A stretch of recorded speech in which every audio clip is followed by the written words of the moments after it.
Essa mensagem hoje se chama Fé Admirável. Pensa na situação. Você conhece o dono de um restaurante muito chique, talvez o restaurante mais chique. E ele sempre te convida para ir no restaurante dele. Aí um dia, numa ocasião bem especial, talvez no casamento de alguém da sua família, talvez numa formatura, você lembra do convite e aí você vai em direção àquele restaurante. Ah, lembrei. Aí você vai lá para o restaurante, vai com a pessoa querida que você queria levar, todo arrumado, tudo aquelas expectativas. E aí você chega lá com fome, bastante expectativa de comer uma coisa bem gostosa naquela noite. E aí chega lá eu não sei como que chama, o atendente lá que ele fica na entrada, que recebe e coloca as pessoas nas mesas e tudo mais. Ele fala: mas não tem lugar. Você fala: como não tem lugar? Eu fui convidado. Sim, tudo bem, você foi convidado. O senhor reservou a mesa então? Não. Então não tem lugar para o senhor. Estamos cheios e não tem lugar. Imagina só essa decepção que ia ser. Mas não foi culpa do restaurante. Você foi convidado, mas você que faltou de reservar o seu lugar, sendo que o dono do restaurante tinha te avisado: mas para conseguir um lugar lá só reservando, tá bom? Não esquece de reservar. E você deixou de reservar. Muito bem, e aí ficou de fora, não pôde comer. Abre sua Bíblia para Mateus capítulo 8 hoje. Nós estamos em nosso estudo de Mateus. E agora nós estamos no capítulo 8. E o capítulo 8, meus irmãos, ele trata, especialmente de algumas curas de Jesus. De algumas curas e de depois 2 milagres gloriosos de Jesus, mas especialmente ele começa falando de curas. Nós falamos na última mensagem sobre a cura do leproso. O leproso foi curado, mas não obedeceu ao Senhor. O que subentende-se que ele foi curado só no corpo, não no coração. Hoje eu quero falar de uma segunda cura. Uma cura extraordinária. Vamos ler a partir do verso 5, acompanha comigo a leitura. Tendo Jesus entrado em Cafarnaum, apresentou-se-lhe um centurião, implorando: Senhor, o meu criado jaz em casa, de cama, paralítico, sofrendo horrivelmente. Disse-lhe Jesus: eu irei curá-lo. Verso 8. Mas o centurião respondeu: Senhor, eu não sou digno de que entres em minha casa, mas apenas manda com uma palavra, e o meu rapaz será curado. Pois eu também sou homem sujeito à autoridade, tenho soldados às minhas ordens. E digo a este: vai, e ele vai, e ao outro: vem, e ele vem, e ao meu servo: faz isto, e ele faz. Verso 10.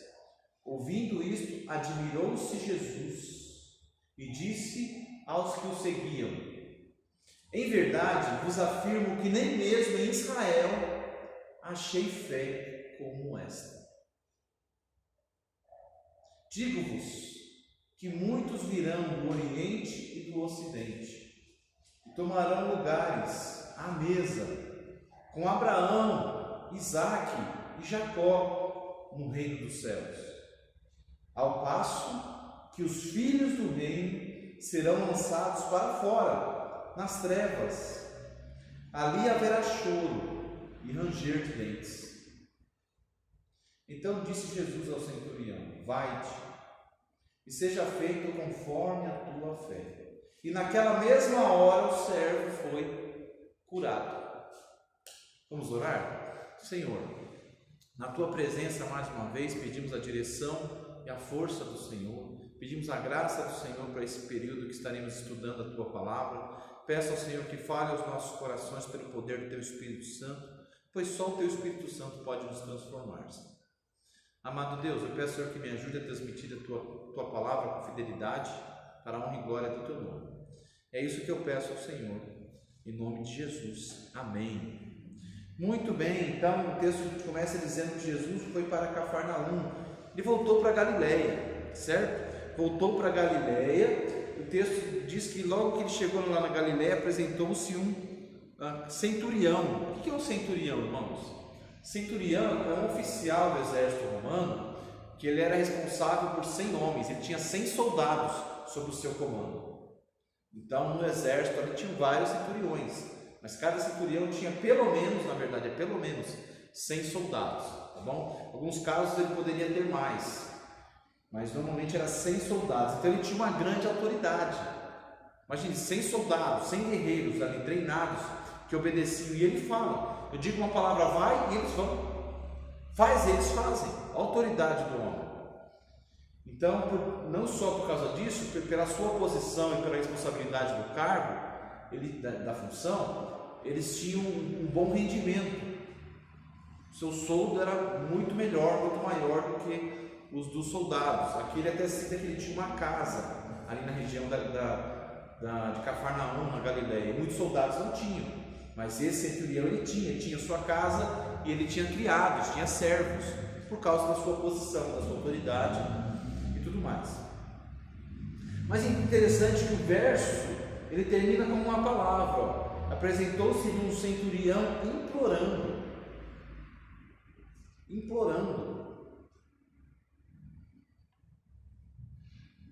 A primeira coisa que eu lembro, que eu pensei ao ler essa palavra, me veio em mente, foi humildade. Porque ele era um oficial que dava ordens, e o que ele foi fazer ali? Poderia ter chegado ao judeu: vem cá, você aí, fiquei sabendo que você faz uns negócios meio, vai até lá, tem meu servo lá. Eu poderia ter dado ordens para Jesus, não poderia? Eles davam ordens o tempo inteiro, mas como que o texto retrata ele? Implorando. Interessante isso, a gente vai ver mais para frente. Implorando. Implorando pelo que? Ele diz assim: Senhor, outra palavra que me remete à humildade, respeito do homem, ao falar com Jesus. Senhor, o meu criado jaz em casa, de cama, paralítico, sofrendo horrivelmente. Sabe qual palavra que me vem à mente ao ler essas linhas? Compaixão. Era mais um empregado, não era? Um criado, um homem do exército, um homem com posse, com posição. O criado está doente, está morrendo, não descarta, não tem tempo para isso não. Leva para morrer para longe daqui, vê se faz alguma coisa, se não der, substitui. É só trocar. Mas esse homem não agiu assim. Era apenas um criado, mas para ele era alguém. O texto diz que ele implorou para Jesus, e ele fala: o meu criado está em casa sofrendo, paralítico, sofrendo horrivelmente. Eu vejo compaixão nessas palavras aqui do homem. Alguns entendem que a descrição que ele traz aqui pode ser uma descrição da doença chamada tétano ou epilepsia, ou um tipo de febre reumática, mas não tem como saber, o texto não diz. Se fosse Lucas, talvez ele descreveria com mais precisão. Lucas era médico amado. E veja a resposta de Jesus: eu irei curá-lo. Eu gosto, é uma frase bem curta. Jesus não diz: eu vou ver o que eu posso fazer, eu vou lá tentar dar uma forcinha, ajudar. Ele fala com autoridade. Meus queridos, Mateus fez questão de colocar essas curas aqui sobre Jesus, porque após mostrar o discurso de Jesus, as suas leis, ele está mostrando o poder de Jesus. Ele mostrou primeiro o poder de Jesus sobre a doença incurável, que era a lepra, a doença terrível da sua época, a doença intocável. E agora está mostrando que Jesus tem poder sobre a distância. É o que descreve o texto aqui, principalmente no último versículo, quando mostra que naquela mesma hora o filho do criado foi curado. Meus queridos, Jesus tem poder para curar até a distância, com apenas uma ordem sua, com uma palavra. Esse texto é muito interessante, retratar o poder de Jesus. E era esse o objetivo de Mateus, mostrar o quanto Jesus era poderoso. A distância, ele não sabia qual era a distância, basta uma palavra e o servo foi curado.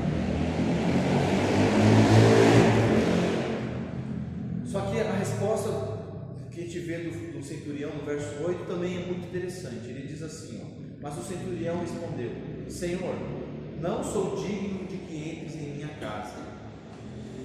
Senhor, de novo, e ele diz: não sou digno de que entres em minha casa. Olha a humildade desse homem de novo. De novo, destaca para mim assim a palavra: humildade. Humildade. Ele poderia ter falado assim: você não é digno de entrar na minha casa. Eu sou uma autoridade. Quem é você, ô judeu? Ralé. É o contrário, ele fala: eu não sou digno que você entre na minha casa. Ele se achava indigno, ele não se achava merecedor da presença de Jesus. Isso não é interessante? Vindo de um homem mundano.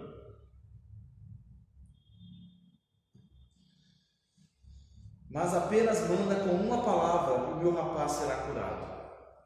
Olha o que ele diz: apenas manda com uma palavra, isso basta. Não é interessante? Ele não diz: será que não dá para você enviar alguém?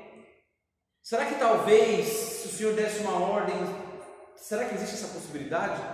Ele fala: apenas manda uma palavra e o meu servo será curado. Ó, ele fala com firmeza. Ele não fala que pode ser que seja curado. Olha a fé desse homem. Não é interessante? E aí ele explica que ele também tem autoridade, está sob autoridade, e ele sabe o que é dar uma ordem e a ordem ser cumprida. Então, ele está mostrando para Jesus: então, se você der uma ordem, basta isso e vai acontecer. E aí no verso 10, fala que, ouvindo isso, admirou-se Jesus. Os queridos, Jesus ficou admirado. Não é interessante isso? Jesus ficou admirado, ficou surpreso, ficou perplexo. Uau! É isso mesmo que eu acabei de ouvir? Que fé é essa? Ele falou que basta dar uma ordem, basta, e resolve. Só falar que vai acontecer. Ele ficou admirado. Mas por que ele ficou admirado? Por causa da continuação do verso. Ele diz: em verdade vos afirmo que nem mesmo em Israel achei fé como esta. Ele ficou admirado porque era um romano, um gentil, falando algo que ele não ouviu dos judeus ao seu redor. Jesus, durante todo o tempo do seu ministério, ele não viu ninguém falar dessa forma, ninguém ter essa fé. Que fé? Fé que, Senhor, assim como quando eu dou uma ordem acontece, se o Senhor apenas der uma ordem, vai acontecer. O homem que está lá jazendo, que está lá enfermo horrivelmente, vai ser curado, mesmo estando a quilômetros de distância. Olha a fé no poder de Jesus que esse homem tinha. E Jesus se admira com isso, fala: como que os meus patrícios, o meu povo não tem essa fé em mim, mas esse homem tem. Isso que fez Jesus se admirar.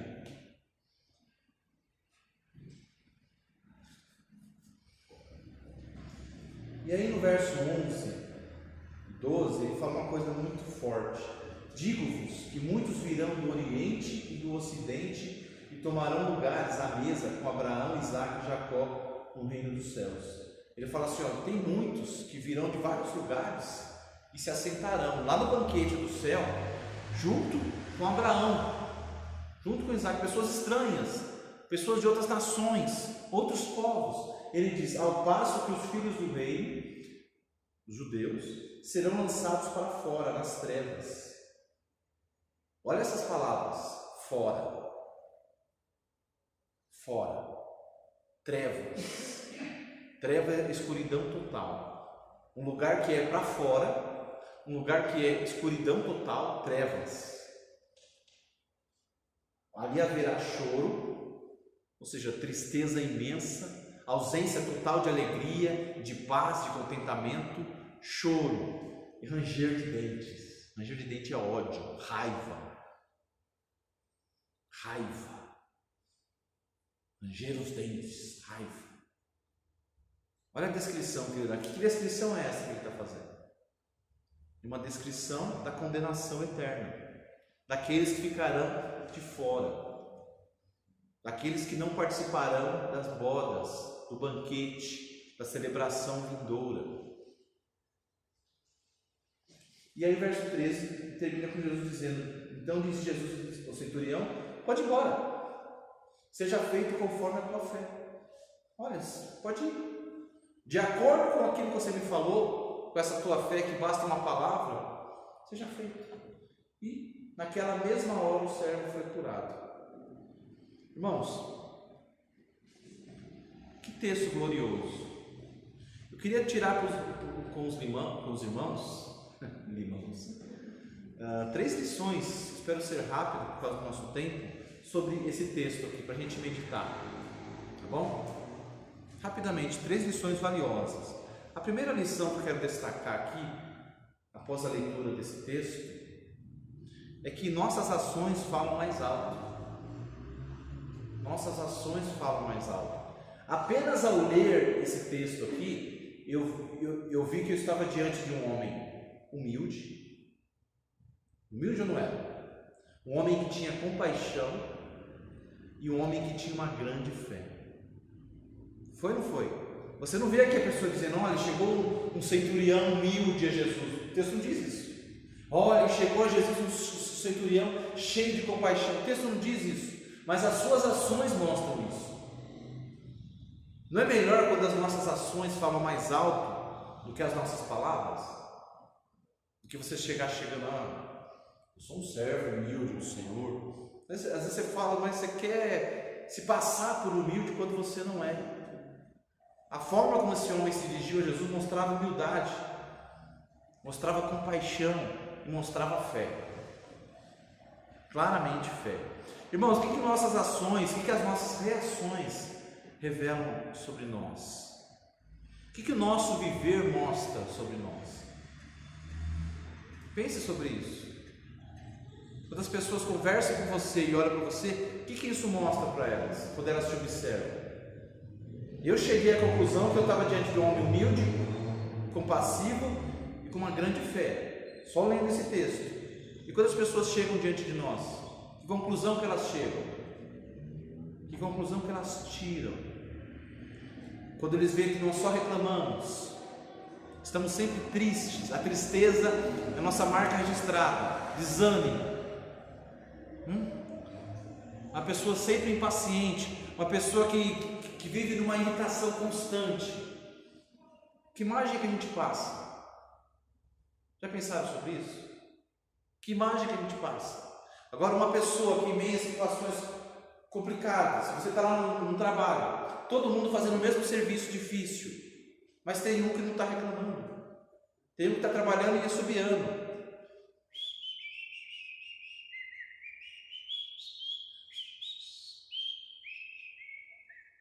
Você vê que, poxa, parece até que ele está assobiando um hino. Tem um que não está reclamando, tem um que cumprimenta todo mundo, tem um que não fica reclamando do tempo, do governo, do patrão. Ele passa uma imagem diferente. Que imagem que você passa? Que imagem que nós passamos? Porque as nossas ações falam mais alto, irmãos. Eu posso aqui me pregar de fé, grande fé, amor ao próximo, mas não está nem aí para ninguém. Os irmãos na dele, eu na minha. Eu posso não ter compaixão nenhuma e pregar sobre compaixão. Posso não ter amor nenhum, não está nem aí para o irmão nenhum. Não é verdade? Posso pregar sobre santidade e viver uma vida perversa, as ocultas. Ou nem precisa ser as ocultas. As pessoas percebem do meu palavreado, da minha malandragem. Irmão, o que o nosso viver mostra? Eu lembro da minha avó. Ela teve uma vida muito dura. Ela ficou viva muito cedo, com seus 8 filhos para cuidar, muito dura. Mas eu cresci vendo uma senhora que estava sempre ou no tanque, ou lavando louça, louvando a Deus. E ela louvava a Deus, ela era igual um passarinho, irmãos. Igual um passarinho cantando, sabe? Com todo o seu fôlego. Glória, glória, aleluia, aleluia ao Redentor. Eu lembro dessa frase saindo da boca dela. Saía alto e forte, e ela cantava para Deus, estava sempre na igreja servindo. Minha avó estava sempre louvando, sempre servindo, sempre ajudando, sempre amando, sempre abençoando. Qual a imagem que isso passa? De um crente que ama a Deus acima de tudo, apesar das circunstâncias. Isso é maravilhoso, irmão. Nossa vida passa muita coisa. E o centurião, ele passou essa imagem de um homem humilde, de um homem que tem compaixão e um homem de grande fé. A segunda lição, irmãos, além de nossas ações falam mais alto, a segunda lição é: não subestime os que são de fora. Não subestime os que são de fora. A atitude do centurião, sua postura, tudo mais, trouxe admiração a Jesus. É o que o texto diz. Jesus ficou admirado com a fé daquele homem. Jesus elogiou a sua fé. Foi ou não foi? Ele falou: olha, nem Israel vi tanta fé igual essa. Sabe qual foi a outra pessoa que Jesus elogiou a fé? Foi a mulher cananeia, lá em Mateus 15, 28. Só para confirmar com vocês. Mateus 15, 28, Jesus disse essas palavras. Então lhe disse Jesus: ó mulher, grande é a tua fé. Faça-se contigo como queres. E desde aquele momento a sua filha ficou sã. Irmãos, as duas pessoas que eu achei na Bíblia que Jesus elogia a fé eram dois gentios. Olha que interessante. Um romano e uma mulher cananeia. E para os judeus, o que Jesus fala sobre fé? Era o crente bullying, não é? Crente de pouca fé, como diria um irmãozinho lá no Jair. Homens de pouca fé. Não é assim? Não é assim que Jesus se refere aos discípulos? Ele não elogia a fé deles, ele fala: homens de pouca fé. Será que hoje é diferente, irmãos? Será que não há pessoas com mais amor do que nós? Com mais zelo, mais dedicação, mais cuidado? Pessoas mais esforçadas, mais dedicadas, mais trabalhadoras do que nós cristãos? Será que não há? O que vocês acham? Irmãos, muitas vezes nós demoramos para nos humilhar aos pés de Jesus. Lembra qual foi a última palavra do verso 5? O homem chegou a Jesus implorando. Pensa, com a posição que ele tinha, com o poder, com a autoridade, com o dinheiro, ele foi implorar para Jesus. Nós muitas vezes demoramos, irmãos, para se humilhar diante de Jesus. Sabe o que a gente faz? A gente desabafa com os nossos amigos, desabafa com os irmãos, com o parente, com o marido, com a esposa, desabafa nas redes sociais. É ou não é? O psicólogo agora é as redes sociais. É o Instagram, Facebook. É ou não é? É verdade, irmãos. As pessoas desabafam lá, mas não desabafam para Jesus. Demora para procurar, desabafa até para o pastor, mas não para Jesus. Irmãos, a primeira pessoa tem que ser sempre Jesus. A gente demora para se humilhar diante de Jesus. A gente demora para ir buscar ajuda de Jesus, para implorar por sua graça, por seu perdão, por sua misericórdia. Nós não merecemos, irmãos. Mas é igual, hoje eu conversei com uma pessoa, é igual você ter um seguro não, que é o nome? Plano médico. Você paga lá o plano médico, você não quer usar o plano médico, mas você está pagando para quando você precisar, está lá. Não é assim? Você tem um plano médico. Agora imagine, você tem um plano médico, na hora que você mais precisa, você vai no SUS, enfrentar a fila, ser mal atendido. Não que sempre o SUS é assim, mas um exemplo. E você tem lá seu plano médico, você não usa. A gente tem um Salvador que nos ama, bondoso, gracioso, generoso, santo, e a gente não busca Jesus, não busca a ajuda dele, não implora por sua misericórdia. E tem pessoas de fora que fazem isso mais do que a gente, falam mais do que Jesus do que nós. A gente demora para esperar, para confiar nele. E por fim, irmãos, a terceira lição que eu quero deixar com os irmãos é que é preciso garantir o seu lugar. É preciso garantir o seu lugar. Olha só, Jesus ele falou essas palavras a partir do verso 11: digo-vos que muitos virão do Oriente e do Ocidente, tomarão lugares à mesa com Abraão, Isaque e Jacó no reino dos céus, ao passo que os filhos do reino serão lançados para fora nas trevas. Sabe por que Jesus disse isso? Porque os judeus, irmãos, na mente deles, eles pensavam assim: pelos fatos de eles serem descendentes de Abraão, Isaque e Jacó, eles já estavam garantidos. A vaga dele já estava reservada. Sabe quando você chega num lugar, você vai sentar, está aqui reservado. Eles pensavam assim. A vaga dele estava reservada. Não, estou garantido, morrer, vou direto para lá. E Jesus mostra que isso não é verdade. Você tem que garantir a sua vaga primeiro. Tem que garantir, tem que reservar a sua vaga primeiro. Eles pensavam que por serem povo escolhidos, estavam seguros. Irmãos, eles eram um povo de Deus fisicamente, na descendência, mas espiritualmente não. Estavam longe disso. Paulo explica isso, que os da fé é que são filhos de Abraão. Os que andam nas pisadas da fé que teve Abraão. Às vezes não entendiam isso. Jesus diz que os filhos do reino ficarão de fora. Bom, se filhos do reino forem pessoas salvas, não teria lógica, porque a salvação não pode ser perdida. Então a quem eles se referem aqui? São aqueles que se consideram dignos do reino, aqueles que são filhos das pessoas que herdarão o reino, Abraão, Isaac e Jacó. Irmãos, eles se referem aos judeus, e eles entenderam isso. Pessoas que pela lógica teriam um lugar garantido no banquete celestial. Por quê? Afinal de contas, olha só, eles eram um povo escolhido, eles conheciam o Deus verdadeiro, eles criam no Deus verdadeiro. Podemos negar que criam, porque eles criam, embora o diabo diz que até o diabo crê em Deus, certo? Mas eles criam. Eles conheciam bem a Torá, não é verdade? Guardavam as cerimônias, guardavam o sábado, eram zelosos. Eles frequentavam a sinagoga e o templo. Então, pela lógica, as pessoas que estavam já com o lugar reservado no céu eram eles. Tinha tudo para ser. É, não é? Tinham tudo para ter a sua cadeirinha reservada com o seu nome ali, ó. Só que Jesus mostrou que não. Sabe o que Jesus disse? Só que outros ocuparão o lugar deles. Outros ocuparão o lugar deles e eles ficarão de fora. Triste isso, não é? Outros ficarão de fora, outros ocuparão o lugar deles e eles ficarão de fora. Irmãos, isso não é muito diferente hoje não, irmãos. Também existem os filhos do reino que ficarão de fora em nossa geração, em nosso mundo.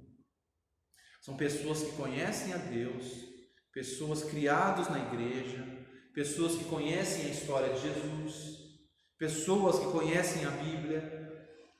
Tem alguns que é filho de crentes, filhos de pastor, mas ficarão de fora. São as pessoas que seriam os candidatos mais prováveis ao céu, ao banquete celestial, ficarão de fora. São pessoas que têm tudo a favor deles, mas ficarão de fora. E isso não deveria nos admirar, porque não admira Jesus. Porque, irmãos, frequentar uma igreja não te faz um crente, não te faz um salvo. Assim como dormir numa garagem não te faz um carro. O que Jesus diz que é necessário? Nascer de novo. Muitos que frequentam igrejas, conhecem a Bíblia, ficarão de fora, porque não nasceram de novo. Estão na igreja desde pequenininho. Cresceram, viram, participaram, se molharam no batismo, mas não nasceram de novo, irmãos. Ficaram de fora. Não é forte isso? Foi forte para os judeus ouvirem isso. Pensa, se coloca no lugar deles, vendo Jesus falando, olha, muitos tomarão a mesa junto com Abraão, Isaac e Jacó, e os filhos do reino serão lançados fora, nas trevas. Imagina o escândalo que isso foi para eles. Mas é um fato para nós. Muitos ficarão de fora, muitos não participarão. Por quê? De novo, para finalizar, porque a ordem de Jesus é necessário nascer de novo. Necessário nascer de novo. Meus irmãos, só o novo nascimento, somente o novo nascimento pode reservar nossa cadeira na mesa do banquete celestial. Somente o novo nascimento. Lembra do texto que eu comentei antes da mensagem, de João? Somente o novo nascimento. De novo. Mas a todos quantos o receberam, deu-lhes o poder de serem feitos filhos de Deus, a saber, aos que creem no seu nome, os quais não nasceram do sangue, nem da vontade da carne, nem da vontade do homem, mas de Deus. Sabe quem tem o seu lugar garantido no céu? São aqueles que nasceram de novo, que nasceram pelo poder de Deus. São pessoas que vêm na igreja, desde pequenininho, participa, ajuda, serve, mas que acima de tudo, mais do que isso, nasceram de novo. Se você não é nascido de novo, meu querido, o fato de você ser filho de pastor, de você ter sido criado na igreja, você ter cantado no louvor, isso não significa nada. Os judeus desse texto que nós lemos, como eu disse, frequentavam o templo, conheciam a Torá,